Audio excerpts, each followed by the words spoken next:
My name is Kala, Arvind Kala. The other day, when Mr. Amit Shah suggested to India that it adopt Hindi as its official language, I thought to myself how little these guys know of India. Now, Mr.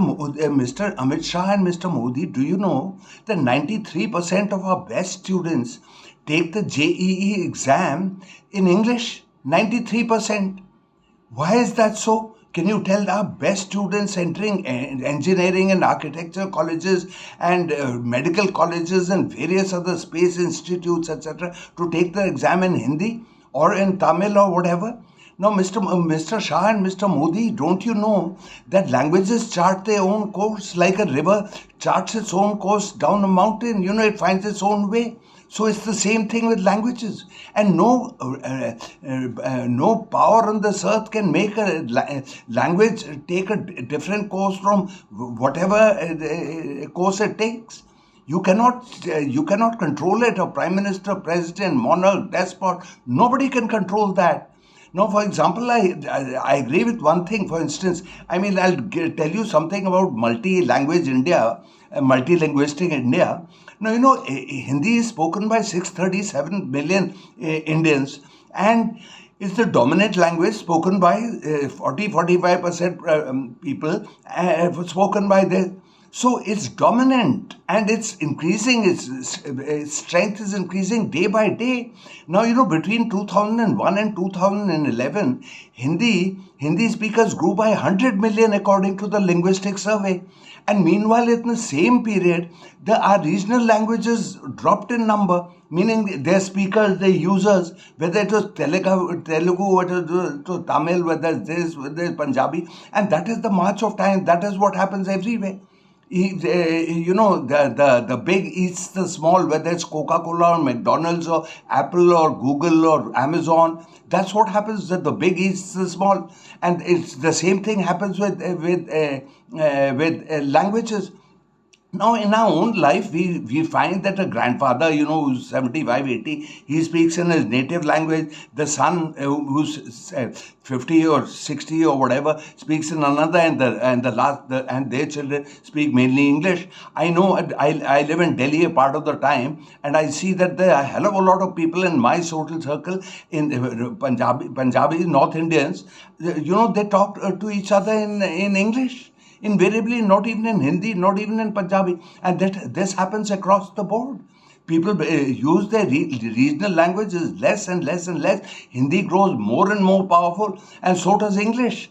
Now, in restaurants, if you order in Hindi, then the waiter thinks thinks of you as less. I remember when we were in college, if a chap didn't know English, he was known as a bhaiya. If a female didn't know Hindi, she was known as a benji. Now, because English has a certain cachet. So that is how it is. It's also a language of opportunity. There are a hell of a lot of companies which will not look at you if you apply for a job and you don't know English. It's a huge qualification, and that is the march of time, and people cannot. And one reason for the domination of Hindi is also because of Hindi cinema. Now, Hindi films, for instance, are watched by South Indians, Bengalis, everybody. But a Hindi speaker or from the Hindi heartland will not see a Telugu film or a Malayalam film or a Tamil film. He finds no joy in it. Now, for a Tamil actor or a Bengali actor, moving to Bollywood is his greatest success. For a Bollywood actor, moving south is considered a failure. That is how it's always been, and that's the big gets bigger and the small gets smaller and shrink and shrink and shrink. Like you have McDonald's, then there's no Nurula, there's no smaller burgers. You have Coca-Cola, then you have no Campa Colas, etc., etc., or like that. So the big get bigger and the big this, and so Hindi enjoys that situation in India. There's no doubt about that.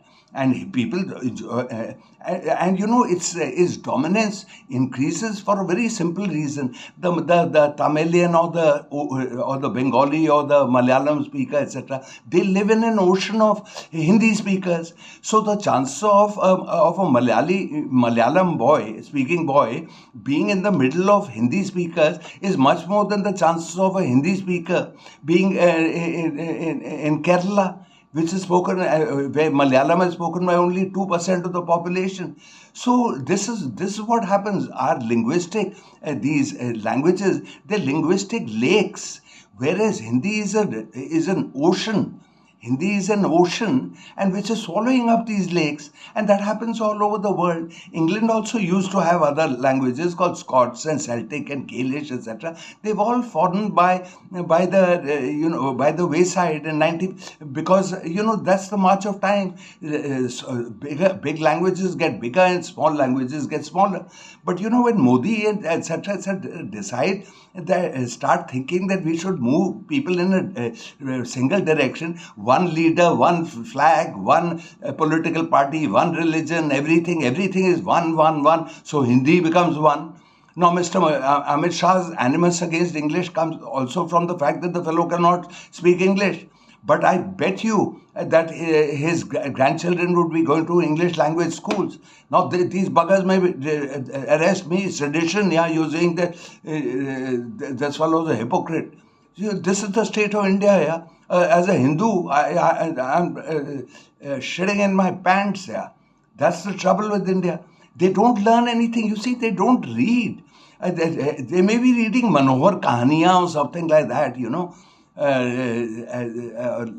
like that. But you got to talk to sociologists, you got to talk to language experts, you got to talk to, they have access to all the best brains in India, but where's the time? They're so busy politicking and deciding what they want to do. They have everything mapped up in their mind, not realizing whether it's doable or not doable, or worth doing, or with counter something which may turn out counterproductive.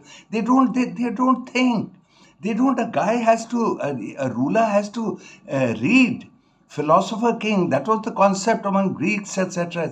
Philosopher king, a fellow who thinks and then does things, not just say things, just on the spur of the moment, knee-jerk reaction like they say. Well, friends, I wanted to express these ideas. I've expressed them. Please forward this video if you liked it, and see you later, alligator.